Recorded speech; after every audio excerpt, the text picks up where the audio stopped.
And speaking of honky Korean ghost, welcome to the Real Stupid Review Show. I am Gerardo with Cody, Izzy, and Eddie. Who chose this? It was a Cody. It's him. It was Cody. It was me. It was I feel like I've been really low energy. Lucky Chan-Sil, directed by Kim Cho-hee.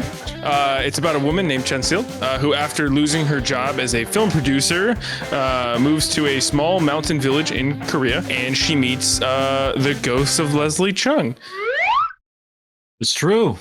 That was the synopsis, and I was kind of letting it go back over to Gerardo so that he could host. Well, like thank you, Cody. Since it's your event, back over to you. Like to give your opinion on the movie. I like anime. Lucky Chan-Sil is a very charming and personal movie, but more than anything, as far as what I got out of it, it's about personal growth and acceptance and understanding what you want. Often a very happy and jokey person, but she's often very sad. She's very depressed. She feels lonely and wants companionship, but she's very compassionate at the same time, constantly kind to those around her. And it's a movie it's not without conflict, but it's without an antagonist, which is something I actually tend to really like. It's all situational and it's all personal, but it was something that was very moving, and it reminded me a lot of Nomadland in superficial ways and in thematic ways, following a person through like an emotional journey. It was just a nice watch. It was definitely less sad. But it had its moments. They really take a stance against Christopher Nolan film bros, and that is a cause that I truly believe in. I don't want to hear about Dunkirk, and you know what? Neither does Chan-Sil. And I respect her for it. 4 out of 5.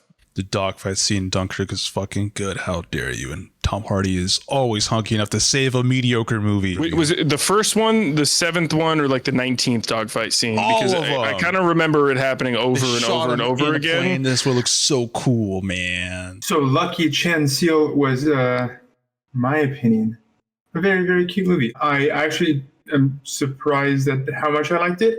To be honest with you, I had to watch it twice. It's about realizing and being okay with not having such a grandiose purpose like everybody wants to have. Not everybody can attain, and kind of coming to an okayness. I for sure related to this movie a lot as well. Like just the idea, everybody goes through it, of wanting to find a purpose that is wanting to find something and not being able to find something, and struggling to try to find something, and the first sign of failure, kind of spiraling and being like, well, this was my big thing. This is what's going to propel me. This is what's going to give my life purpose. But as you see through the movie, you watch her find her own purpose in her own way, and kind of come to a certain sense of okayness. I love this movie a lot.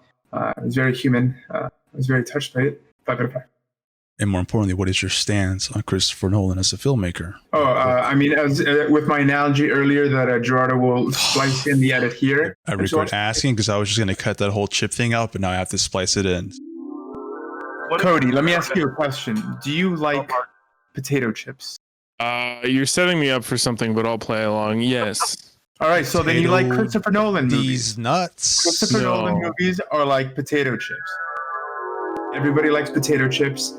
Is a potato chip flavor, a substitute for a meal? Absolutely not. But potato chips are nice. I'm a big fan of movies where you kind of just follow people around. They're just doing shit, They're like living their lives. They have daily like problems. Some of my favorite stuff is just kind of like that. A lot of themes about trying to find yourself, doubting yourself. And I'm a huge fan of that stuff, because I think everyone has been at that point, right? Like, you think you find something and then you start doubting it, and you're all, is this really what I want to do? And so it's like a big struggle, I think, that everyone goes through, and I really do appreciate that. I like the actors. I like the scenarios. I wasn't a huge fan of I won't say I'm not a huge fan of it, but it didn't have like crazy cinematography or like crazy camera work, which I think is fine. It's like fitting. The music wasn't used bad, but it was still very, very standard. And it, like, to the beat. What I like about this too, and I think it's something that's an underlying theme, you get 3 generations of Koreans of Korean women in this movie. An older one, a middle one, and the future one. And this movie, I believe, is a feminist film. And I've looked into it, and yeah, that's how Koreans like view it, because a lot of the norms that our main character it thinks she needs to like do, their norms, they've been pushed, and she's basically worthless being like an age 40 woman. It's little moments like that you don't often get to see. You kind of just see like the norm being plastered everywhere. And the more you plaster like the norm, the more you perpetuate it and make people think it's okay. I like that she was also dealing with that, because a part of it was like what you want to do, but a part of it is how much has been forced onto you and thinking that that's what you want to do. It was good. I will give it a 4 out of 5. And more importantly, what is your stance on Christopher Nolan? Real fast, Izzy. They always say every cinephile was once a film bro. And I absolutely believe that, because I used to love Pulp Fiction. I still love Pulp Fiction. Yeah. Whoa, are we saying Pulp Fiction isn't a good movie? Listen, the show's I'm not saying that. I'm not saying that. I'm just saying, like, you know, there's always a generic film bro titles, at least when you see it like memes. I don't dislike Nolan. I like that he helps people like get into like more shit.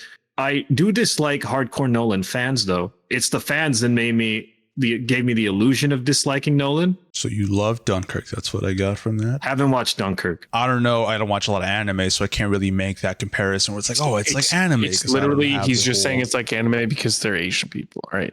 And he's a fucking racist. They're not even Japanese.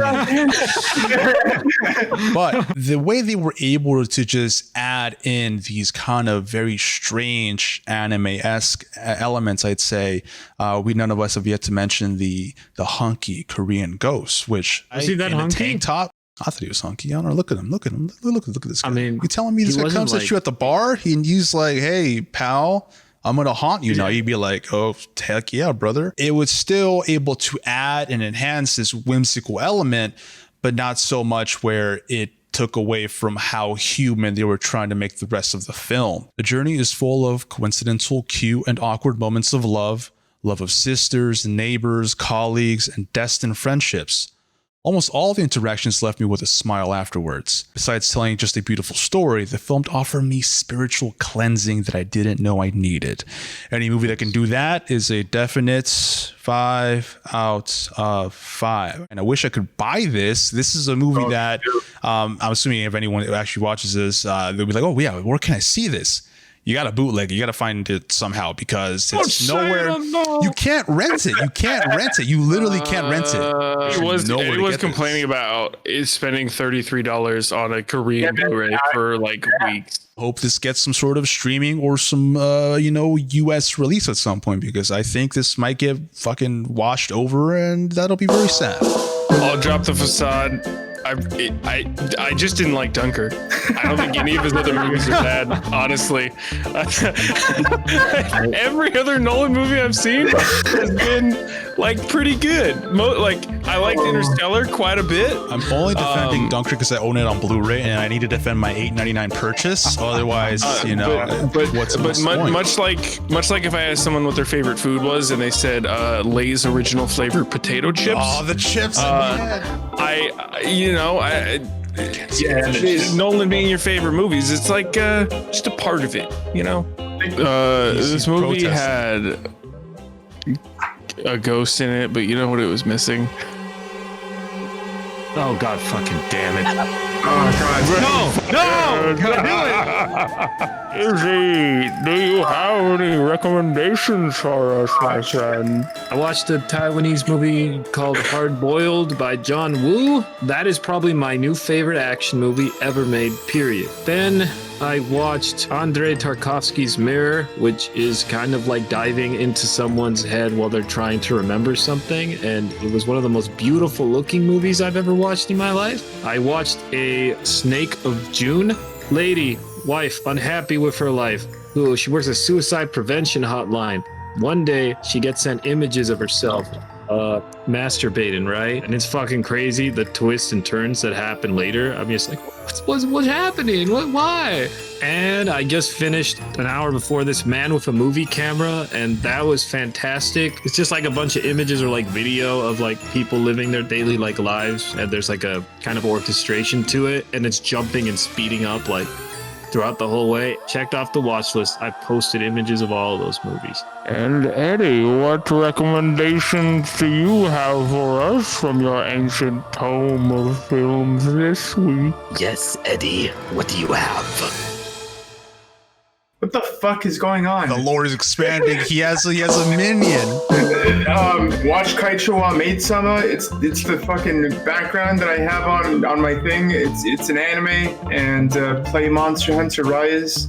And if you can't get your hands on Monster Hunter Rise, then play Monster Hunter World. You know what? Monster Hunter in general. It's not your entry-level game.